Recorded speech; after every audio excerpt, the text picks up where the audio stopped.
हाँ तो hello hello, इतना आवाज कैसे बढ़ा? हेलो। हाँ तो कल अपना फर्स्ट डे था, मर्केंटाइल लॉ स्टार्ट किया था। चलो एक बार सभी लोग फटाफट बता देंगे कल हमने क्या क्या पढ़ा था। उससे पहले रिवाइज करेंगे, उसके बाद में आगे की कंसेप्ट देख लेंगे। तो बोलो, मर्केंटाइल लॉ क्या होता है? मर्केंटाइल लॉ, तो मर्केंटाइल मतलब क्या? बिजनेस। तो यहां पे हम बिजनेस से रिलेटेड रूल्स एंड रेगुलेशंस पढ़ेंगे इन शॉर्ट। कल मैंने आपको बताया था ये क्रिमिनल लॉ नहीं है, इसमें जो ऑफेंसेस होते हैं या इसमें जो भी प्रॉब्लम आएगा इतने सीरियस नेचर का नहीं है। जैसे कॉन्ट्रैक्ट तोड़ दिया, नुकसान किसका होगा? पैसों का। लेकिन क्रिमिनल लॉ में जो नुकसान होता है वो वहां पे क्या, किसी पर्सन को किडनैप कर लिया, ठीक है, मार दिया, तो ऑब्वियसली सीरियस नेचर के क्राइम है। क्लियर? यहां पे हम जो पढ़ने वाले हैं वो सीरियस नेचर के यहां पे बिल्कुल भी नहीं है। क्लियर? तो बिजनेस लॉ में अभी हम क्या क्या मेनली पढ़ते हैं? कॉन्ट्रैक्ट एक्ट, बराबर। दूसरा सोगा, याद है क्या? सेल ऑफ गुड्स एक्ट, फिर से बोलो, सेल ऑफ गुड्स एक्ट। तीसरा पार्टनरशिप, उसके आगे आपको है एलएलपी। क्या होता है LLP? Limited liability partnership. Okay, और उसके बाद में आगे जो है वो है कंपनीज एक्ट या कंपनी लॉ।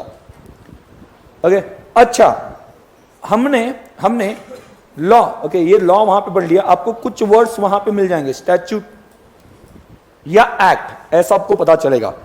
मतलब जैसे कि फॉर एग्जांपल जब ये रूल्स प्रपोज होते हैं या मतलब क्या डिसाइड किया जाता है कि ऐसे कोई रूल्स लाने हैं, पहले उसका क्या बनता है? ड्राफ्ट या क्या बनता है? बिल। ये थोड़ा सा जानना जरूरी है। क्लियर? आपको एग्जाम में डायरेक्टली पूछा नहीं जाएगा, बट स्टैच्यूट मतलब क्या, एक्ट मतलब क्या, ये आपको जानना है। ओके, पहले क्या बनता है बोलो? जब ड्राफ्ट बनता है, ड्राफ्ट कि ऐसे कुछ रूल्स लाने हैं तो डायरेक्टली नहीं आते, पहले उसका क्या बनता है? ड्राफ्ट बनता है। कि ऐसे रूल्स प्रपोज्ड है, लाने हैं, तो वो क्या बनता है? बिल। उसे क्या बोलते हैं? बिल। और जब वो पार्लियामेंट में पास हो जाता है, जब वो पार्लियामेंट में पास होता है तो ये क्या बन जाता है? एक्ट।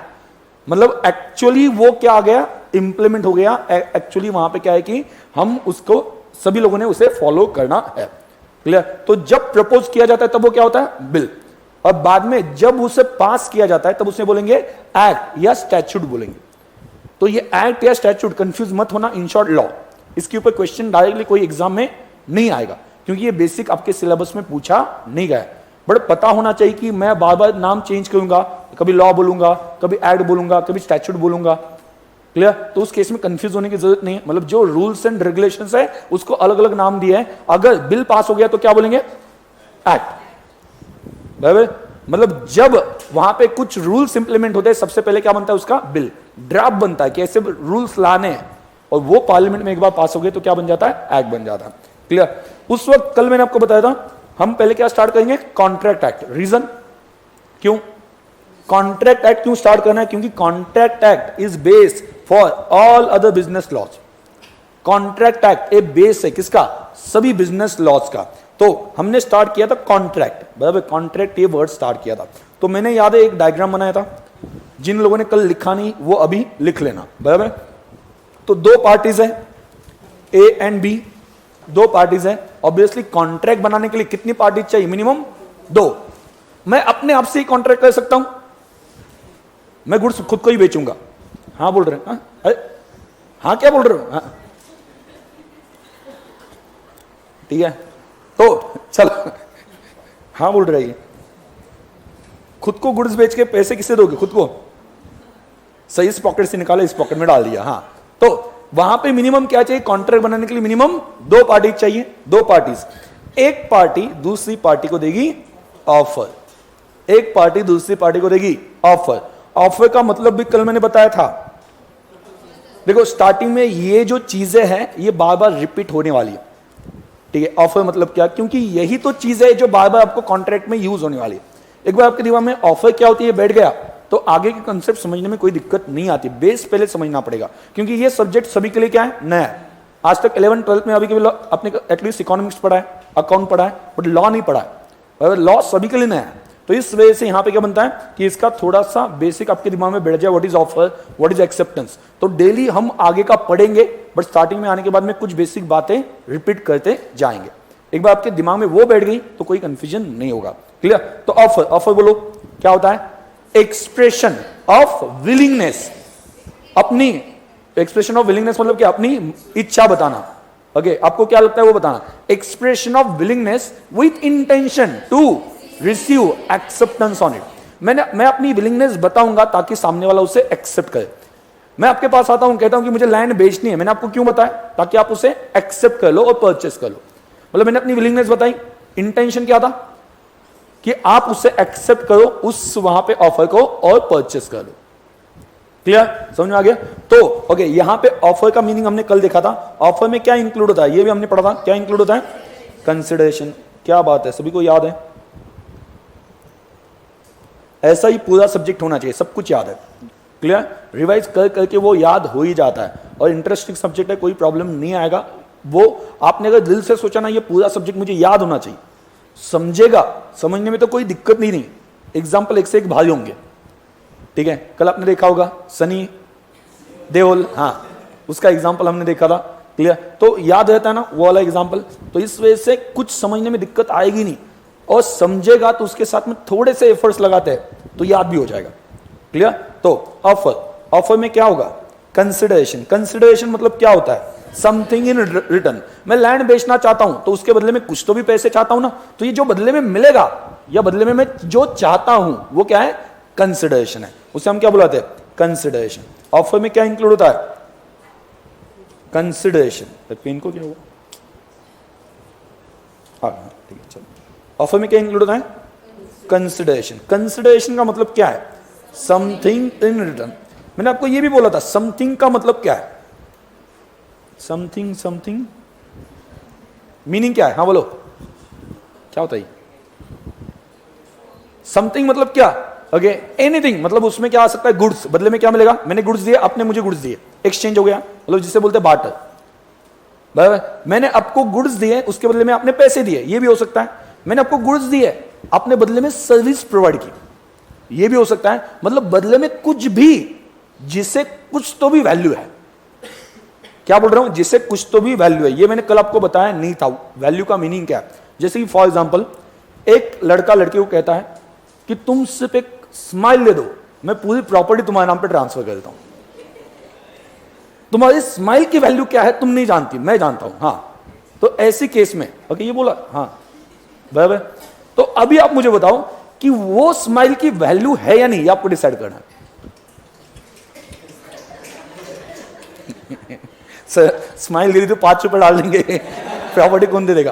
ओके, तो स्माइल की वैल्यू नहीं है, कैसे? क्या लगा आपको? ओके, ये जो वैल्यू है ये वैल्यू एज पर लॉ होनी चाहिए, उस पर्सन के हिसाब से नहीं। मतलब लॉ उसे कुछ तो भी मानता है। ठीक है, सामने से जो किया है उसको कुछ तो भी मानता है, सर्विस मानता है, गुड्स मानता है, पैसे मानता है, कुछ तो भी है, उसे वैल्यू है। तो उस केस में क्या कहा जाएगा? ओके, इससे हम क्या बोलेंगे कि ये वहां पे समथिंग इन रिटर्न है, अदरवाइज समथिंग इन रिटर्न नहीं है। अच्छा, और एक बात वहां पे आ जाती है, जैसे कि फॉर एग्जाम्पल एक किसी की गाड़ी बंद पड़ी है, होता है ऐसे, गाड़ी बंद पड़ी है।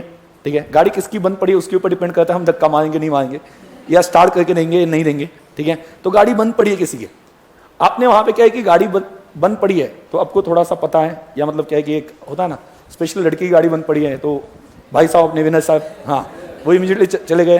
ओके, मर्द, हाँ ठीक है, तो वो वहां पे क्या है कि उसने गाड़ी ऑन कर दी, मतलब हो गई, शुरू हो गई। अभी बोलते हैं 1000 रुपये निकालो, अबे मैंने काम किया ना, बदले में कुछ तो भी चाहिए ना।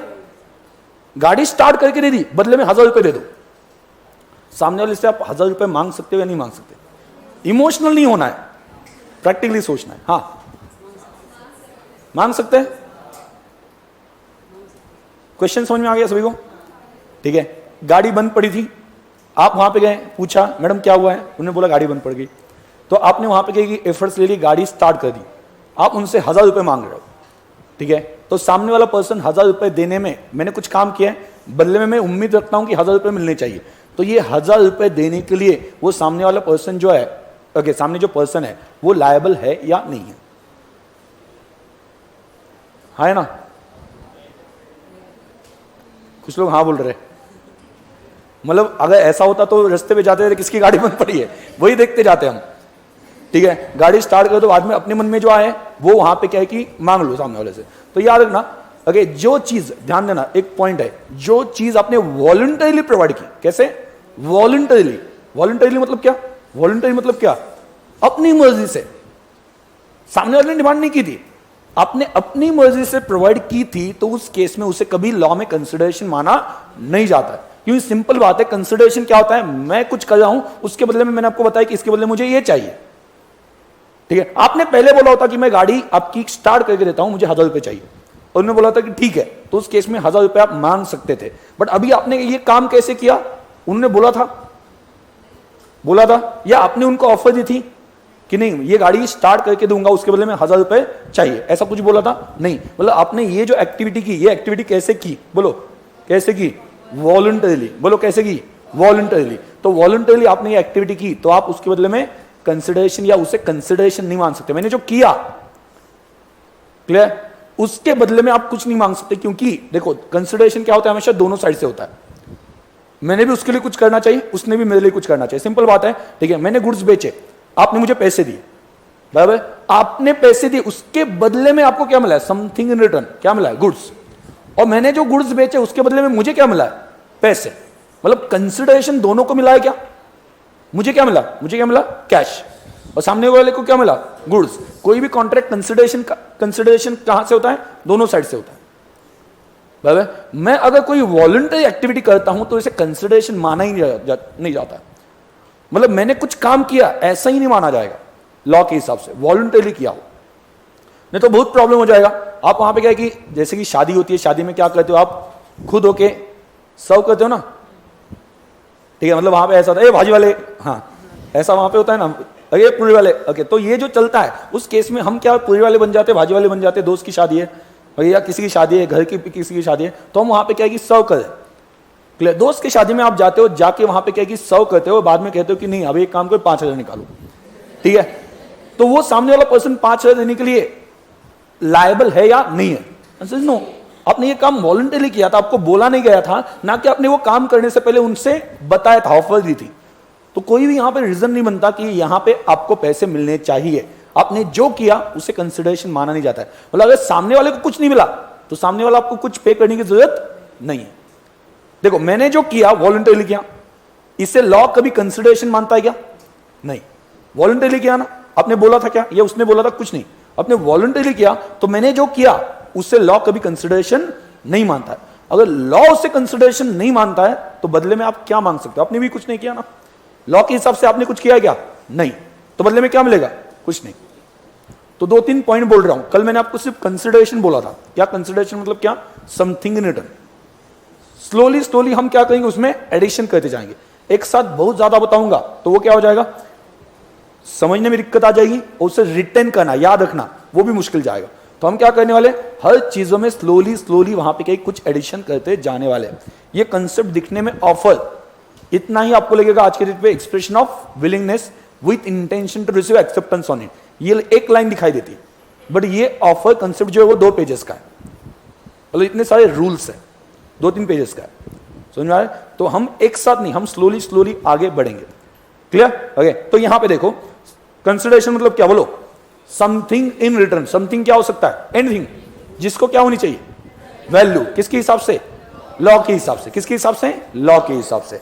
और लॉ आपने जो वॉलंटरीली किया है उसे कंसिडरेशन मानता है क्या, नहीं, वॉलंटरीली जो किया है उसे कंसिडरेशन नहीं मानता। चलो अभी आप देखो, ध्यान दो, हाँ ये जो एग्जांपल है वो, ये प्रोसेस कंप्लीट होने के बाद में मैं लेता हूं। पहले बताओ, बी को मैंने ऑफर दी, ऑफर देने के बाद में बोला कि लैंड के बदले में मुझे ये चाहिए, पैसे चाहिए, ये मैंने बोल दिया। बी सोचेगा और बाद में क्या देगा, एक्सेप्टेंस।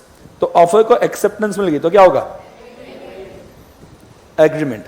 ओके, और एग्रीमेंट हो गई ना। एग्रीमेंट का मतलब क्या है, both the persons are agreed. अपने जनरल लैंग्वेज में बोल रहा हूं, इसकी डेफिनेशन मैं आगे बताऊंगा, क्लियर। ओके, बाद में अगर इस एग्रीमेंट को क्या है, एनफोर्सिएबल बाय लॉ, ये क्या है, enforceable by law, then it is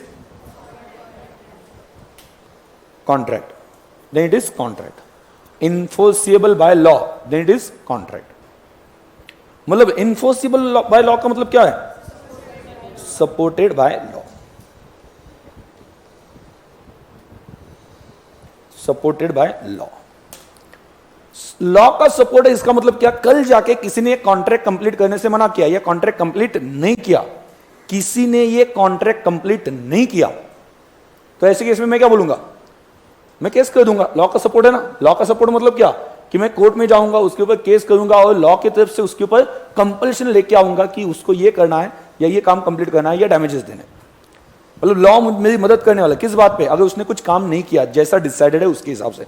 मैंने ऑफर दी, लैंड सेल करने का प्रॉमिस किया, आपने पैसे देने का प्रॉमिस किया, सब कुछ डिसाइड हुआ, मैंने बाद में लैंड सेल करने से मना कर दिया, आप क्या करोगे? लॉ का सपोर्ट है इस चीज को, लैंड सेल करने को लॉ का सपोर्ट है क्या? कुछ इलीगल है क्या? नहीं है। तो आप क्या करोगे? कहां पे जाओगे? कोर्ट में जाओगे। ओके, आप कहां पे जाओगे? कोर्ट में। और अगर आप कोर्ट में जाते हो तो आपको सपोर्ट मिलेगा, मतलब कोर्ट की तरफ से या तो मुझे आपको डैमेजेस देने के लिए बोला जाएगा या फिर लैंड बेचने के लिए बोला जाएगा, कॉन्ट्रैक्ट कंप्लीट करने के लिए बोला जाएगा, जो भी है सिचुएशन के ऊपर डिपेंड करता है। क्लियर? मतलब लॉ से सपोर्ट है। अभी एक ध्यान देना, ध्यान देना। हाँ चल, एक सिंपल शादी है मान लो आपकी, कैसे खुश हो गए? हाँ हो गया। हाँ, तो किसी की शादी है, आपकी या किसी और की, वहां पे मान लो, ठीक है। तो शादी है, शादी का इनविटेशन कार्ड बनाओगे नहीं बनाओगे? बनाया जाता है ना इनविटेशन कार्ड। तो आप इनविटेशन कार्ड देने के लिए किसी के घर पे जाते हो, तो इनविटेशन कार्ड ऑफर, ऑफर है कि नहीं? Expression of willingness with intention to receive acceptance on it. मैंने इनविटेशन कार्ड क्यों दिया? आप आओ इसलिए या आप मत आओ इसलिए? आओ, बराबर। मतलब क्या, मैं चाहता हूं कि आप एक्सेप्ट करो ये इनविटेशन कार्ड, ये ऑफर है, करेक्ट है, ये ऑफर है। दूसरा क्या, आप वहां पे कहेंगे मैंने आपके हाथ में दे दिया, आप क्या बोलते हो? हाँ ठीक है हम आएंगे। हाँ कितने बजे, क्या हो गया, ओके ये सभी वहां पे पूछ लिया, ठीक है। मैं बोलता हूँ फैमिली के सभी लोग आने चाहिए, तो उस दिन घर पे खाना मत बनाओ, ठीक है। ऐसा जनरली वहां पे बोला जाता है कि सभी लोग आ जाओ। क्लियर? तो ऐसी केस में मैंने काउंट किया, आपने बोला हाँ, मैंने काउंट किया कि आपके घर से कितने, 3 लोग आने वाले। ऐसा मैंने जब इनविटेशन कार्ड दे रहा था तो मैंने दिमाग में काउंट किया था क्या कितने लोग एक्सपेक्टेड है, तब मुझे पता चला लोग जो है वो 1000 लोग एक्सपेक्टेड है शादी में। क्लियर? उस तरह से मैंने कैटरिंग के ऑर्डर दी, कैटरिंग उनको बोला कि 1000 प्लेट तो चाहिए, और जिस दिन शादी थी उस दिन सिर्फ 400 लोग आ गए। क्या हो गया बोलो? 1000 की ऑर्डर दी, कितने लोग आए? 400। आपको पता है क्या कि आपको पैसे कितने के देने पड़ेंगे कैटरर को?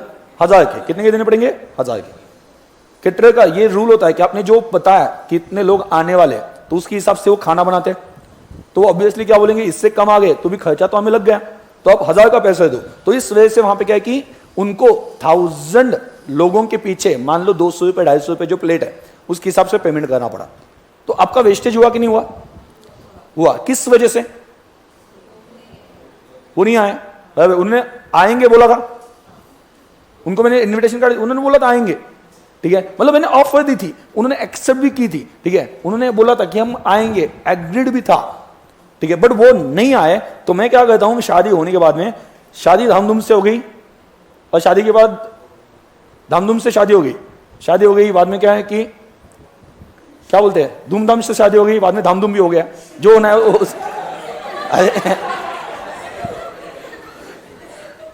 अरे बोलते हैं ना शादी धूमधाम से हो गई, बाद में धामधूम मतलब वो गंगा धाम हो गया, वो भगवान को हो गया जाते हैं, हाँ ठीक है।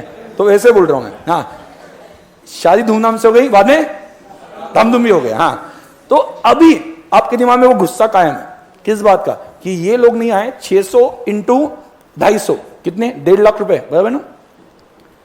नहीं कितने? 600 इंटू 250 मुझे पेमेंट करना पड़ा ना। 600 लोग इंटू 250 कितना होता है? 15,000। 1.5 लाख, 1.5 लाख, हाँ पहले बराबर बोला था, ठीक है। तो 1.5 लाख, ये 1.5 लाख का मुझे नुकसान हो गया। तो मैं क्या कहता हूं, जो लोग नहीं आए थे ना उनकी लिस्ट बनाओ, हर एक के ऊपर हम केस करेंगे, चुन चुन के केस करूंगा, ठीक है। तो आप वहां पे इतने खुन्नस में हो कि आपने सोचा कि उनके ऊपर केस करनी ही है, समझ आ गया, ठीक है। तो केस करनी है तो आपने लिस्ट निकाली, उसके ऊपर केस करना चाहते हो। अभी आप मुझे बताओ कि क्या हुआ, केस कर सकते हो या नहीं कर सकते? नहीं, क्यों? सही, ये कॉन्ट्रैक्ट इलीगल था तो क्यों नहीं था? वही तो,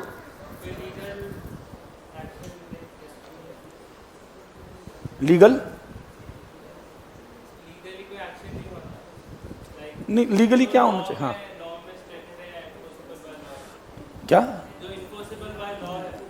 नहीं, ओके आप बोल रहे हो कि ये इन्फोर्सिबल बाय लॉ नहीं है, वो करेक्ट है, ठीक है, हम मान के चलते कि वो सही होगा, ठीक है, लेकिन क्यों? बट बहुत सारे कॉन्ट्रैक्ट जो है ना, वो कॉन्ट्रैक्ट एक्ट खुद बोलता है कि एग्रीमेंट ओरल हो सकती है या फिर रिटर्न हो सकती है, नॉट नेसेसरी कि वो राइटिंग में होनी चाहिए। पहली बात तो ये दिमाग में डाल दो, एग्रीमेंट कैसे हो सकती है? मे बी बोलो ओरल और रिटर्न, कोई प्रॉब्लम नहीं, ओरल भी हो सकती है, रिटर्न भी हो सकती है। और आपको अगर पता हो तो लगभग 80 to 90% जो कॉन्ट्रैक्ट बनता है वो ओरल ही बनता है। सेल ऑफ गुड्स एक्ट में जो गुड्स बेचे जाते हैं ना, वो भी एक कॉन्ट्रैक्ट ही है। सेल जब गुड्स करते हैं तो वो भी कॉन्ट्रैक्ट ही है।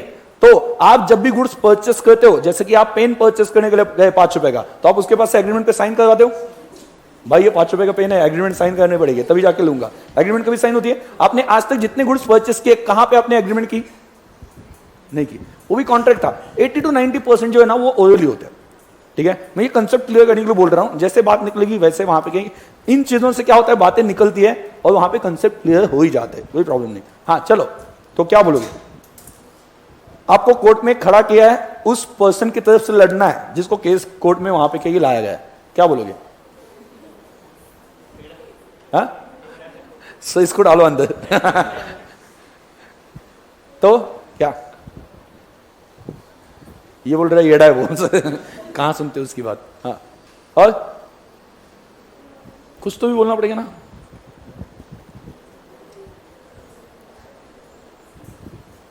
डन? हाँ बोलो। अच्छा ओके, एक बात बताओ मुझे, शादी पे आने के लिए आपने उनको कंसिडरेशन क्या दिया? सर खाना दिया ना, आप वह बोल रहे हो, खाना दिया, वह बोल रहे हैं। हाँ शादी पे आने के लिए आपने उनको क्या दिया कंसिडरेशन का? खाना। अच्छा खाना आपने ऐसा बोला था कि आप शादी पे आ जाओ हम खाना देंगे, ऐसा बोला था, ठीक है, या खाना आपने वॉलंटरीली दिया?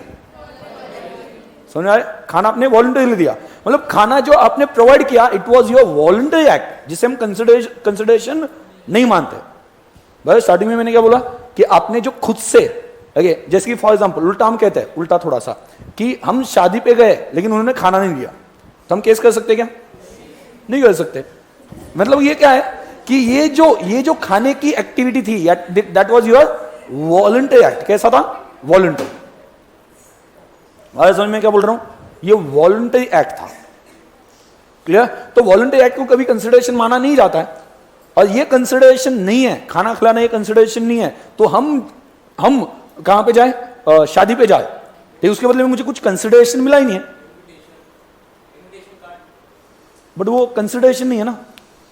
उसे इनविटेशन कार्ड को क्या मतलब बोलेंगे कि इसे वैल्यू क्या बोलेंगे ऐसा आने के लिए? अगर जैसे कि फॉर एग्जांपल एक सिंपल बात बताऊं, उसी जगह पे मैं एक आर्टिस्ट के पास गया होता, हमने सोचा कि हमारे ये जो है क्या बोलते हैं उसे, फंक्शन है, उसमें गाना गाने के लिए कोई तो होना चाहिए, ठीक है, मतलब शादी हो रही है, वाट लग रही है, तो कोई तो सैड सॉन्ग गाने के लिए होना चाहिए, अरिजीत सिंह या मतलब क्या कि पुराना वाला कौन, वो तुम तो डरे परदेसी। तो आप चाहते हो कोई तो आए आपके शादी में परफॉर्म करे, आपने ये सोचा, बराबर, आपकी शादी में आए और परफॉर्म करे। अभी आप मुझे बताओ उसको मैंने बुलाया, वो नहीं आता है, तो उसके ऊपर केस कर सकता हूं? उसके ऊपर कर सकता हूं, क्यों? वहां पे कंसिडरेशन था, या उसको भी बोला था खाना खिलाएंगे? नहीं, उसको तो हमने प्रॉपर्ली कुछ पैसे देने का बोला था, 10,000 रुपए दे देंगे, ये उसको खाने का एग्रीमेंट नहीं था, ठीक है। तो ऐसे केस में वो जो है वो आपका कॉन्ट्रैक्ट है, वहां पे क्लियर कंसिडरेशन। बट आप शादी के लिए जब लोगों को इनवाइट करते हो तो उस केस में वहां पे कंसिडरेशन नहीं है। ओके, उनको आपने बदले में कुछ पैसे दिए, कुछ वहां पे देने का प्रॉमिस किया है, ऐसा बिल्कुल भी नहीं है। आप खाना खिलाते हो तो ये वॉलंटरी है, खाना खिलाना कोई कंपल्शन नहीं है शादी में। मतलब मैंने ऐसी शादियां देखी है जहां पे शादी होने के बाद में खाना नहीं खिलाया फिर भी मैंने कुछ नहीं किया, ठीक है, ऐसी सच में देखा है। मतलब वहां पे क्या कि रात को 8 बजे शादी रखी थी, हम गए थे यहाँ से मुंबई, ओके, तो मुंबई जाके एक एक्सपेक्टेशन रहता है ना वहां पे, ऐसा मतलब इतना बड़ा शहर, नन्ही सी जान, क्या करेगी ये नन्ही सी जान। ओके, तो वहां पे खाना तो मिलेगा ऐसा सोच के गया था, बट बाद में खाना ही नहीं था, तो हम बाद में होटल ढूंढने लगे। तो उस केस में ये वॉलंटरी है, उनको खाना खिलाना ही नहीं खिलाना ये उनकी चॉइस है। ऐसा कोई वहां पे कहेगी कंपल्शन नहीं, ऐसा कोई एग्रीमेंट नहीं हुआ है कि मैं आऊंगा तो खाना खिलाना ही पड़ेगा, ऐसा कुछ भी नहीं हुआ है। तो ऐसे केस में वहां पे क्या हो जाएगा कि ये खाना खिलाना वॉलंटरी है, इस वजह से आपने कंसिडरेशन, सामने वाले से कंसिडरेशन नहीं है, तो ये कॉन्ट्रैक्ट बनाए क्या, नहीं बना, ये कॉन्ट्रैक्ट नहीं बना है, तो ऑब्वियसली वहां पे क्या है कि अगर कंसिडरेशन ही नहीं है तो आगे ये कॉन्ट्रैक्ट बनेगा नहीं और लॉ से सपोर्ट नहीं मिलेगा, आप केस नहीं कर सकते। बोलो फिर से मैं एक सीक्वेंस से बता देता हूं, ठीक है। शादी का इन्विटेशन कार्ड दिया, वो नहीं आया, ठीक है, आप उनके ऊपर केस करना चाहते हो, केस कर सकते हो नहीं, reason because there is no consideration. Why there is no consideration? Voluntarily जो आपने खाना खिलाया, इनकेस उसकी बात आप निकालते हो तो वो वॉलंटरीली किया है, आपने अपनी मर्जी से किया, उसे कभी कंसिडरेशन माना नहीं जाता। और इसी के लिए मैंने पहले आपको एक एग्जांपल बताया था कि किसी गाड़ी बंद पड़ गई, उसको आपने ठीक करवा दिया, तो ये भी वॉलंटरी कंसिडरेशन है, तो आप उसके बदले में कुछ उम्मीद नहीं रख सकते, बराबर। तो वॉलंटरी कंसिडरेशन कभी भी अलाउड या लॉ में कंसिडरेशन माना नहीं जाता। आगे याद रखना, आगे बहुत सी बार होने वाला है ऐसा कि वॉलंटरी कंसिडरेशन का नाम आने वाला है, क्लियर। तो चलो समझा, वहां पे पॉइंट नोट कर देना कहीं पे। समथिंग इन रिटर्न क्या होना चाहिए, इसको क्या होनी चाहिए, value in the eyes of law, value in the eyes of law, value in the eyes of law।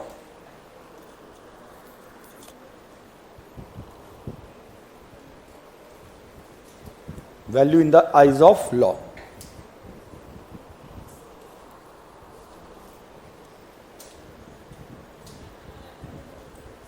Done, okay. And दूसरा क्या, और क्या, वॉलंटरी एक्टिविटी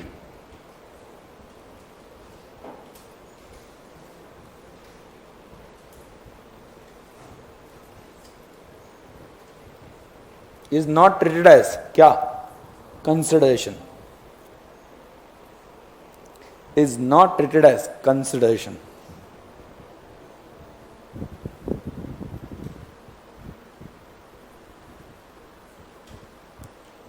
क्लियर?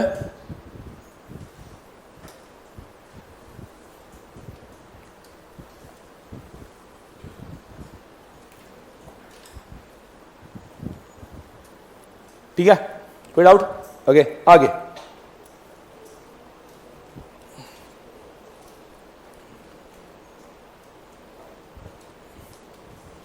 ठीक है।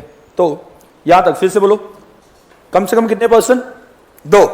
एक पर्सन क्या देगा, ऑफर। ऑफर का मतलब क्या है, फटाफट बोलना है, फटाफट फास्ट होना चाहिए। ऑफर का मतलब क्या है, expression of willingness with intention to receive acceptance on it. उसमें क्या इंक्लूड होगा, कंसिडरेशन। कंसिडरेशन मतलब क्या, समथिंग इन रिटर्न, उसको लॉ के हिसाब से क्या होनी चाहिए, वैल्यू, ठीक है। और वॉलंटरी एक्टिविटी क्या, इज नॉट कंसिडरेशन, क्लियर। उसके बाद में बी क्या करेगा, एक्सेप्टेंस देगा, क्या बन जाएगी, एग्रीमेंट। एग्रीमेंट क्या है, इनफोर्सेबल बाय लॉ, तो क्या बनेगा, कॉन्ट्रैक्ट। इनफोर्सेबल बाय लॉ मतलब क्या, supported by law.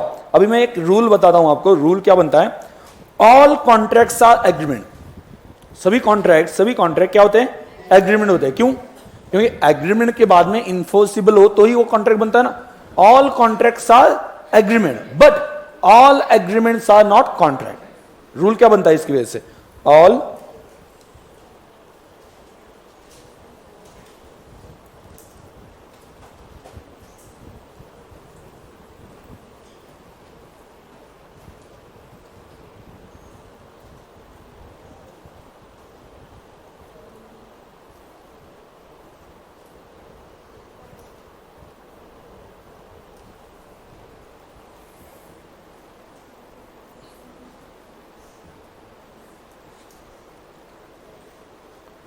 all contracts are agreements but all agreements are not contract।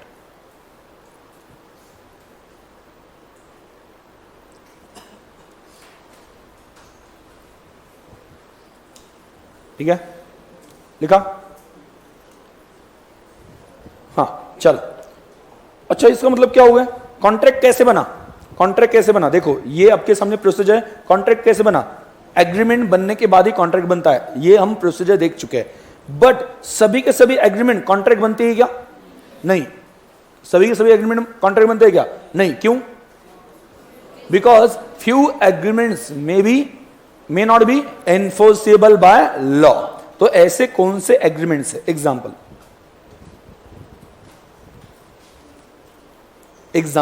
ऐसे कौन से एग्रीमेंट्स हैं जो कभी कॉन्ट्रैक्ट बन नहीं सकते, क्लियर। तो उसमें एग्रीमेंट विथ इनकैपेबल पर्सन, क्या इनकैपेबल, इनकैपेबल मतलब क्या, लॉ ने कुछ वहां पे ऐसी कैटेगरीज है पर्सन की जिनको इनकैपेबल बोला है, मतलब जो कॉन्ट्रैक्ट करने के काबिल नहीं माने जाते। बोलो, कॉन्ट्रैक्ट करने के काबिल नहीं माने जाते, ऐसे कौन से हैं, कुछ बताइए। हाँ, इनकैपेबल हाँ, आगे ऐसे कौन से है, जैसे कि अनसाउंड माइंड, पागल, अनसाउंड, साउंड माइंड मतलब क्या, जो ठीक ठाक है, ओके। जो अनसाउंड माइंड का है, अनसाउंड माइंड का मतलब क्या होता है कि जो पागल है, जो अपना सही गलत ठीक से सोच नहीं सकता, क्लियर। तो हैंडीकैप नहीं, किसने बोला, ठीक है, हाँ, हैंडीकैप नहीं, handicap is different, unsound mind, mind का बात, माइंड की बोल रहा हूं मैं, ठीक है। तो हैंडीकैप है बट वो पागल है, क्या बोल रहे, हाँ, मुझे भी कंफ्यूज कर दिया, हाँ, मतलब वहां पे किसी का हाथ नहीं, मतलब वो पागल है क्या, नहीं। Okay, unsound mind is different and handicap is different, clear. तो मैं कौन सा बोल रहा हूं, अनसाउंड माइंड, जो पर्सन अनसाउंड माइंड का है वो कैपेबल नहीं है। मतलब आपको कॉन्ट्रैक्ट करने के लिए ये बात तो समझ में आनी चाहिए ना, सामने वाला क्या बोल रहा है, क्लियर, या ये हमारे लिए सही है गलत है ये समझ में आना चाहिए ना। इसके लिए क्या चाहिए कि वो पर्सन साउंड माइंड का होना चाहिए। तो इनकैपेबल पर्सन के साथ जो एग्रीमेंट बनते हैं वो कभी कॉन्ट्रैक्ट नहीं बनते, उसे लॉ से सपोर्ट नहीं मिलता। या दूसरा जो है माइनर, माइनर का मतलब क्या है, जिसका एज 18 से कम है, 18 साल से कम है। यहां पे कितने लोग हैं 18 साल से कम, अरे बहुत सारे, हाँ, ठीक है, चलो, कोले कोले बच्चे, हाँ। तो 18 साल से कम मतलब क्या, माइनर। अभी माइनर के साथ जो एग्रीमेंट बनती है वो कभी कॉन्ट्रैक्ट नहीं कही जाती। मतलब जैसे कि फॉर एग्जांपल माइनर का एग्जांपल लेते हैं, मतलब छोटा एक 7-8 साल का बच्चा है, अकेला, मतलब क्या है कि क्या बोलते हैं, घर में एक सिंगल बच्चा है, इकुलता एक, ठीक है। तो ऐसे केस में वो जो बच्चा है, ठीक है, उसे कोई तो बुलाता है और एग्रीमेंट में लिखा हुआ है, जब मैं 25 साल का बनूंगा तो मैं अपनी पूरी प्रॉपर्टी जो है इस पर्सन के नाम पे ट्रांसफर होगा। आपने जो मेजर है वो लिख के एक एग्रीमेंट लेके जाता है, उसे कहता है कि मैं तुम्हें आइसक्रीम दूंगा, तुम यहां पे सिर्फ साइन कर दो, 8-10 साल का बच्चा है, ठीक है, और अंगूठा लगा दो। क्या वो आइसक्रीम के लिए अपना अंगूठा लगाएगा, है ना, हाँ, आप लोग भी लगाओगे, यहां पे बच्चा है ना जो माइनर है, ठीक है। तो चलो आइसक्रीम लेके आऊंगा सभी के लिए ठीक है। तो वो पर्सन, वो जो 10 साल का बच्चा है, 9 साल का बच्चा है, 10 साल का बच्चा है, वो अंगूठा लगा देगा, समझ आया, क्योंकि उसे समझ में नहीं आता कि ये एग्रीमेंट में क्या लिखा है, ये एग्रीमेंट का मीनिंग क्या बनता है, इस एग्रीमेंट का मेरे लाइफ के ऊपर क्या इंपैक्ट होगा, सही है गलत है कुछ समझ में नहीं आता है उस एज में। तो ऐसी केस में इन शॉर्ट अनसाउंड माइंड और माइनर, इन दोनों केस में क्या है, दोनों भी पर्सन ऐसे कि जो ये समझ नहीं सकते कि क्या उनके लिए सही है गलत है, तो उनके साथ आप एग्रीमेंट करते हो तो उनको समझा ही नहीं कि आप क्या करना चाहते हो, तो उस केस में ये एग्रीमेंट वैलिड नहीं है, वो भी इनकैपेबल पर्सन है। 2 इनकैपेबल पर्सन बताए, पहला कौन सा, अनसाउंड माइंड, दूसरा कौन है, माइनर, ओके। और कौन है, एलियन एनिमी। एलियन एनिमी मतलब क्या, देश का दुश्मन, ऐसा मान के चलते हैं, मतलब जिस कंट्री के साथ अपना वॉर चल रहा है, जिस कंट्री के साथ अपना क्या चल रहा है, वॉर, लड़ाई चल रही, ओके, उस कंट्री का सिटीजन अपने लिए क्या बन जाता है, एलियन एनिमी। उनके साथ कॉन्ट्रैक्ट करना अलाउड नहीं है, वो भी इनकैपेबल पर्सन है, उसको लॉ से सपोर्ट नहीं मिलता है। अगर उनके साथ कॉन्ट्रैक्ट किया तो उसमें लॉ वहां पे कहेगा आपको सपोर्ट नहीं करेगा, क्योंकि एक तो देश का दुश्मन है, तो आपने कॉन्ट्रैक्ट करना ही नहीं चाहिए था। और कौन है सर, जिनको जेल में डाला गया, पर्सन कन्विक्टेड इन इम्प्रिजनमेंट, जो जेल में, उनके साथ आप कॉन्ट्रैक्ट करते हो तो उसको भी लॉ से सपोर्ट नहीं मिलेगा। नहीं तो क्या है कि जैसे कि फॉर एग्जांपल कोई तो एक्टर जो है वो जेल में, जैसे बीच में एग्जांपल आपको पता ही है, ठीक है, तो जेल में जब है ना, तब उससे अपने एग्रीमेंट करवाई कि मूवी जो है ना, ओके, वो अगले 15 तारीख से स्टार्ट करेंगे, उनकी जेल है 5 साल, तो आप कोर्ट में जाते हो और कहते हो कि इसने मेरे साथ एग्रीमेंट साइन किया, इसे जेल से बाहर निकालो, ताकि वो मूवी की रिकॉर्डिंग कंप्लीट कर ले, शूटिंग कंप्लीट कर ले। ऐसे आप निकाल सकते हो बाहर, कोर्ट इसमें सपोर्ट करेगा नहीं। तो कुछ पर्सन ऐसे हैं जिनको क्लियरली क्या माना जाता है कि ये इनकैपेबल है, इनके साथ कभी भी एग्रीमेंट बनती है ना तो कॉन्ट्रैक्ट कभी नहीं कहा जाएगा, इसको लॉ का सपोर्ट मिलेगा ही नहीं। तो कौन कौन से पर्सन है उसमें? माइनर है, दूसरा कौन सा है? Unsound mind. अच्छा, अनसाउंड माइंड में भी और मजे की बात है, अगर वो पर्सन कभी कभी साउंड माइंड का होता है, कभी कभी अनसाउंड माइंड का होता है, सच में लॉ में ऐसा लिखा है, हो सकता है कभी कभी साउंड माइंड का और कभी कभी अनसाउंड माइंड का। आजू बाजू में देख लो, कोई है क्या? हाँ हाँ, वहां पे मिल गया। हाँ, मानसी को बोल रही वो। हाँ ठीक है। तो कभी कभी साउंड माइंड का, कभी कभी अनसाउंड माइंड का। मतलब क्या? फॉर एग्जाम्पल, अगर आपने अपरिचित मूवी देखा है क्या? अपरिचित, उसमें वो कैसा है कि वहां पे क्या है कि नॉर्मल रहता है, अचानक से ऐसा बाल वहां पे सामने आ जाते, ठीक है, बाल नहीं है मेरे, ठीक है, इमेजिन कर लो, अचानक से वो चेंज हो जाता है, उसे कुछ समझ में नहीं आता, वो अलग ही बिहेव करने लगता है, ठीक है। तो वो sometime he is of sound mind, वो नॉर्मल रहता है, and sometime he is of unsound mind. और कोई एग्जांपल लोगे? और कोई एग्जांपल? किसी का नाम मत बताना। हाँ, आजू बाजू का। हाँ हाँ, गजनी कह सकते हैं। हाँ, बाद में ये जो है आपका जो था कोई मिल गया, उसमें ऋतिक रोशन पहले अनसाउंड माइंड का था, बाद में वहां पे वो साउंड माइंड का हो जाता है, ठीक है। हाँ हाँ हाँ हाँ, हाँ। गोलमाल में क्या कौन था? पप्पी भाई। हाँ हाँ हाँ, तो वो सभी ओके एग्जाम्पल, ठीक है। तो ये सभी क्या है, कभी कभी साउंड माइंड के, कभी वो पर्टिकुलर पीरियड के लिए साउंड माइंड के थे, पर्टिकुलर पीरियड के लिए अनसाउंड माइंड के थे। तो उन्होंने कॉन्ट्रैक्ट किया तो चलेगा, लेकिन कब? या वो वैलिड होगा, या उसको लॉ का सपोर्ट होगा जब वो साउंड माइंड के थे, जब वो साउंड माइंड के थे। क्लियर? बराबर, ठीक है। तो इस केस में यहां पे देखो example, agreement with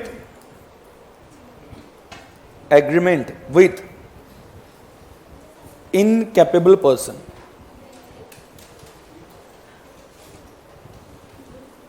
agreement with incapable person, उसमें कौन कौन आता है? एग्जाम्पल,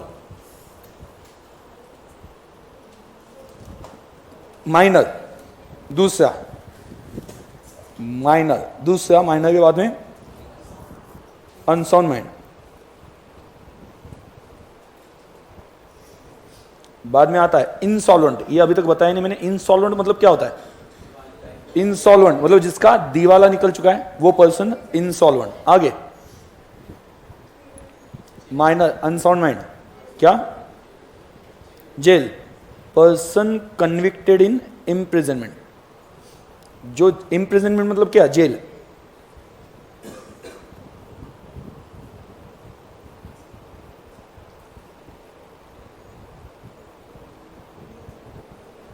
आगे हाँ, क्या बोला? क्या रह गया? कौन सा? हाँ, एलियन एनिमी, एलियन एनिमी।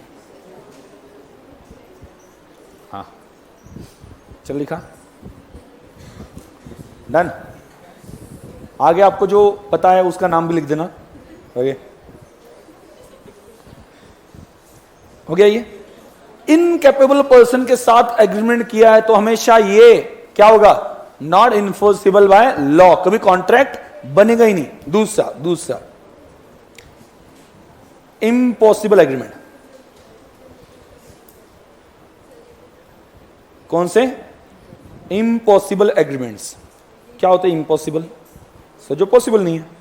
हाँ, तो इम्पॉसिबल, ठीक है, इम्पॉसिबल एग्रीमेंट्स। अगर इसको लॉ का सपोर्ट मिल सकता है, जैसे कि फॉर एग्जांपल एक बाबा है, छंदी फंदी बाबा। क्या है? छंदी फंदी बाबा। तो वो बाबा आके कहता है, मतलब किसी के घर पे, ठीक है, उसकी बीवी मर चुकी है, ओके, वो आके बोलता है कि तुम्हारी बीवी अभी मर चुकी है तो उसे मैं जिंदा कर देता हूं, लेकिन उसके लिए मैं 10 लाख लूंगा, प्रोफेशनल फीस 10 लाख, ठीक है।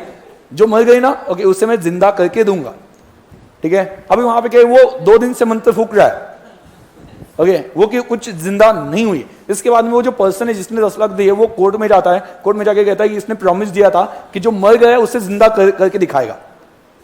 ठीक है, जो मर गया है उसे जिंदा करके दिखाएगा, लेकिन इससे बोलो कि वो जिंदा करके दिखाए। कोर्ट ऐसी चीजों को सपोर्ट कर सकता है क्या? ऐसी चीजों को सपोर्ट करना मतलब कोर्ट भी अनसॉर्टमेंट का ऐसा ही कहना पड़ेगा। वो जो जज है वो भी अनसॉर्टमेंट का ऐसा ही कहना पड़ेगा ना। तो जो चीज हो ही नहीं सकती, जो चीज हो ही नहीं सकती उसे सपोर्ट करने का क्या सीन बनता है? ठीक है, मतलब शादी से पहले एक मतलब क्या है कि वो जो पर्सन था उसने वहां पे कहीं बीवी को प्रॉमिस किया था तुम्हारे लिए मैं चांद तारे तोड़ के लाऊंगा। बीवी बाद में वहां पे केस कर दी, चांद तारे तोड़ के नहीं लाए। मतलब ऐसी चीजों को कोर्ट में एक्सेप्ट ऐसी चीजों को कोर्ट में एक्सेप्ट या उन चीजों के लिए कुछ बात की जा सकती है, बिल्कुल भी नहीं की जा सकती। तो इम्पॉसिबल एग्रीमेंट है, इनको बिल्कुल भी सपोर्ट नहीं मिलेगा, और सपोर्ट नहीं मिलेगा तो कॉन्ट्रैक्ट भी नहीं बनेगा। ये कॉन्ट्रैक्ट ही नहीं है तो सपोर्ट वहां पे क्या है कि सपोर्ट नहीं है तो कॉन्ट्रैक्ट भी नहीं है। मतलब ये सभी क्या है? ये सभी क्या है? एग्रीमेंट्स है। ये क्या है? एग्रीमेंट्स है। तीसरा, कुछ ऐसे एग्रीमेंट है, आगे जाकर लिस्ट पढ़ेंगे, कुछ आगे जाकर लिस्ट पढ़ेंगे, अभी मैं सिर्फ हेडिंग लिख रहा हूं। Agreement which are specifically declared as void. कल मैंने वॉइड का मीनिंग बताया था, क्या? नल एंड नल, उसको कोई इफेक्ट है ही नहीं, लॉ के हिसाब से ये एग्रीमेंट कॉन्ट्रैक्ट है ही नहीं। ठीक है, तो वहां पर लिख देना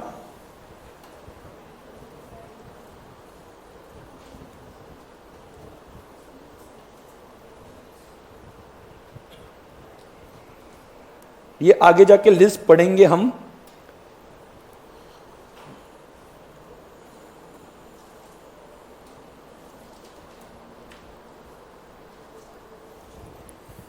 चौथा,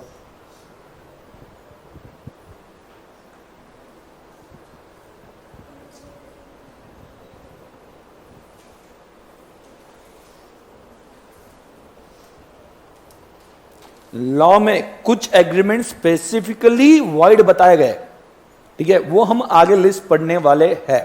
क्लियर? तो वो सिर्फ अभी मैंने हेडिंग लिख के रखा है, आगे पढ़ेंगे हम उसे। नो कंसिडरेशन, अगर कंसिडरेशन नहीं है तो वो भी एग्रीमेंट को सपोर्ट नहीं मिलेगा। पांचवा, एग्रीमेंट विथ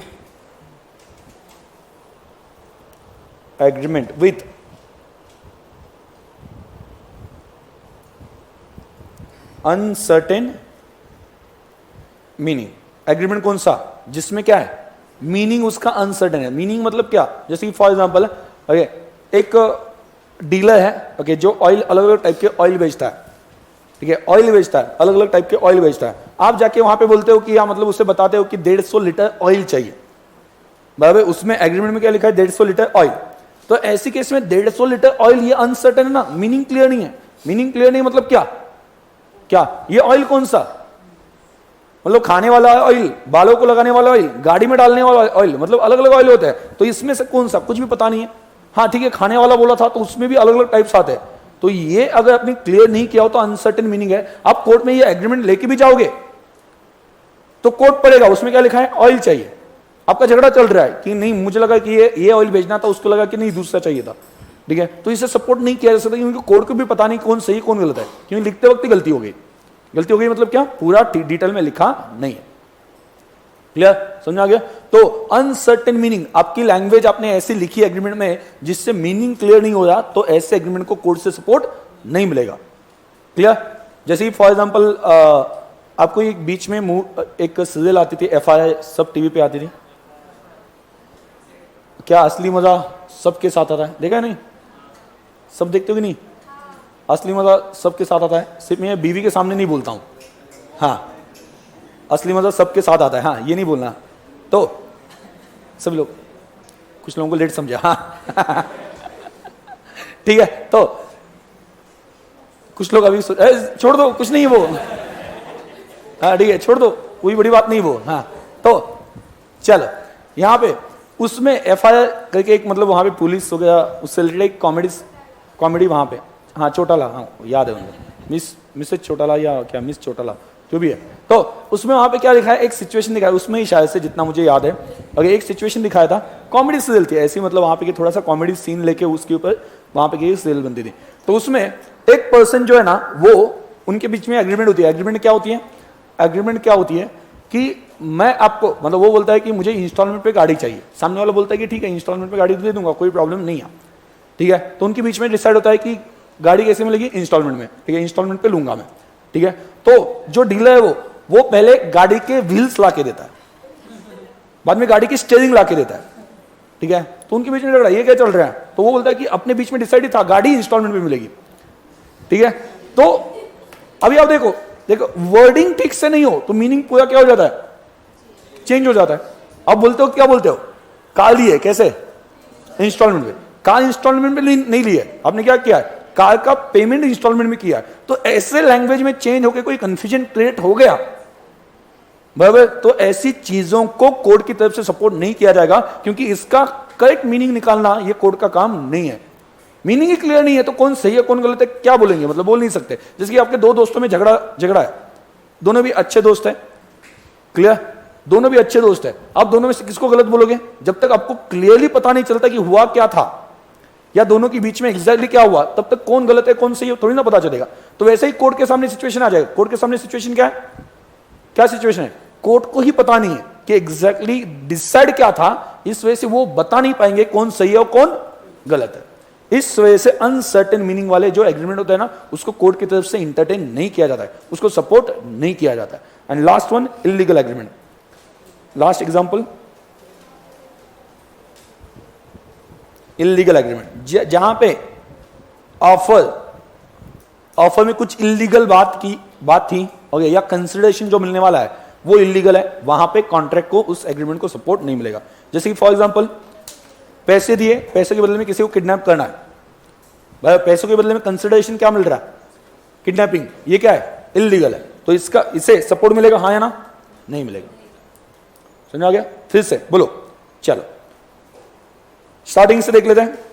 यहां पे कोई डाउट है, ये जो बताया उसमें कोई डाउट है, कोई डाउट है, कोई शक नहीं, पक्का, ओके। तो फिर से, हाँ, कम से कम कितने लोग, दो, एक पर्सन दूसरे पर्सन को बोलो, आवाज आनी चाहिए, ऑफर मतलब क्या, expression of willingness with intention to receive acceptance on it, बराबर। उसमें क्या इंक्लूड होगा, कंसिडरेशन मतलब क्या, समथिंग रिटर्न।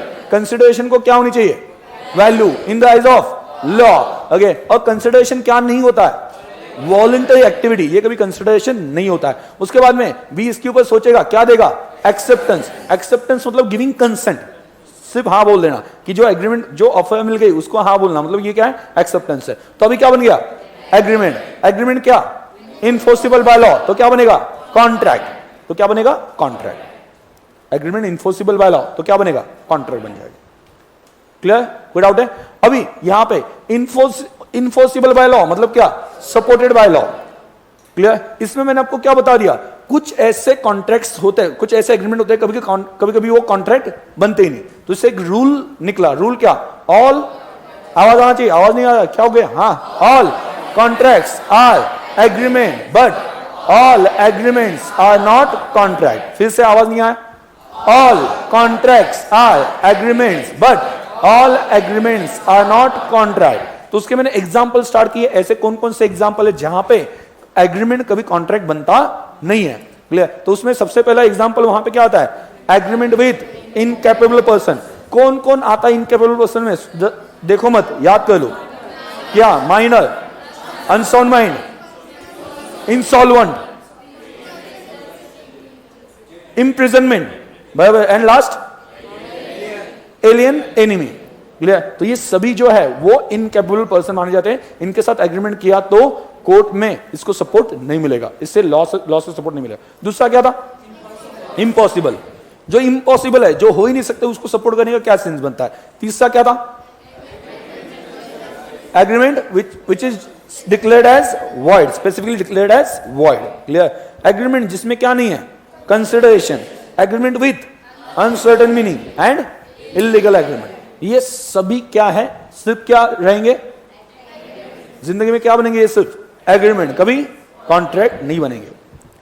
क्लियर, कोई डाउट है इसमें, पक्का, सुनने आ गया, ठीक है। अपना टारगेट क्या है, देखो रिवीजन के टाइम पे सभी को बोलना ही पड़ेगा, क्योंकि अपना टारगेट सिर्फ समझाना नहीं है, समझ में तो आ जाना अच्छे से, क्या बोल रहा हूं, बराबर।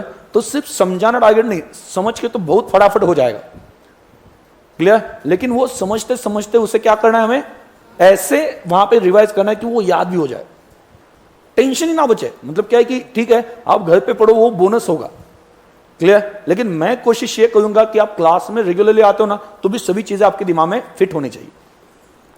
समझ में आ गया? उसके लिए क्या लगता है, ओके, हर दिन वहां पे बीच में 2 दिन बाद वहां पे क्या करना पड़ेगा, मुझे रिवीजन लेनी पड़ेगी। और आपने उसमें एक्टिव पार्टिसिपेशन किया तो आपका लॉ के स्टडी का जो टेंशन है वो लगभग मैं बोल सकता हूं 60-70% कम हो जाएगा। क्लियर? मतलब आपने कल पढ़ा नहीं पढ़ा कुछ फर्क नहीं पड़ता है, आज आपको सब कुछ याद आया ना, याद आया था ना। क्यों याद आ रहा था? ये ऐसा नहीं था कि मैंने कल एक बार बताया था, कल याद है कि मैंने 2-3 बार उसे रिवाइज करवाया था। कोई भी चीज जो है ना वो आपको दिमाग में फिट बैठने के लिए उसे 2-3 बार रिवाइज करना पड़ता है। क्लियर? मैं हमेशा बोलता हूं हमारा टैलेंट वहां पे कि ऐसा नहीं कि जो स्वामी विवेकानंद जी थे एक बार पढ़ के सब कुछ उनको याद हो जाता था, ऐसा है कि आपका नहीं है ना, तो 2-3 बार रिवाइज करना पड़ेगा। मैं भी करूंगा, आप भी घर पे कर लो। मतलब क्यों ना हम वहां पे क्या है कि कर रहे हैं तो अच्छे से करके उसे याद ही कर दे पूरी तरह से। देखो स्पेसिफिकली रट्टा नहीं मारना चाहिए, ये करेक्ट है, बट हम रट्टा नहीं मारे, हम पहले क्या करें, समझ रहे और उसे रिवाइज करें। रट्टा कहीं पे भी नहीं। रट्टा कब बोला जाता है, समझ में नहीं आया फिर भी याद करे। चमत्कार याद है ना, याद है कि नहीं? 3 इडियट्स चमत्कार, ठीक है, उसे रट्टा बोलते हैं, उसे पता नहीं उसका मीनिंग क्या है, ठीक है, हाँ चतुर, हाँ, तो उसे रट्टा बोलते हैं। हम यहाँ पे हर एक का मीनिंग समझ के ले रहे हैं और बाद में उसे रिवाइज करें। क्लियर? कहीं पे भी रट्टा हो गया वो चीज नहीं है और वो हमें चाहिए भी नहीं। समझा मैं क्या बोल रहा हूँ? लेकिन ये एकदम अच्छे से याद हो जाएगा अगर आपने कोशिश की और अपने दिल से सोचा कि नहीं मुझे ये सभी पूरा सब्जेक्ट जो है वो याद ही होना चाहिए, वो हो भी जाएगा। ठीक है, तो हम कोशिश पूरी वही करने वाले हैं। क्लियर? अभी के लिए आप ब्रेक ले लो, ठीक है, 2:05 को हम वहां पे अकाउंट स्टार्ट कर देंगे। क्लियर? ओके, चलो बाय बाय।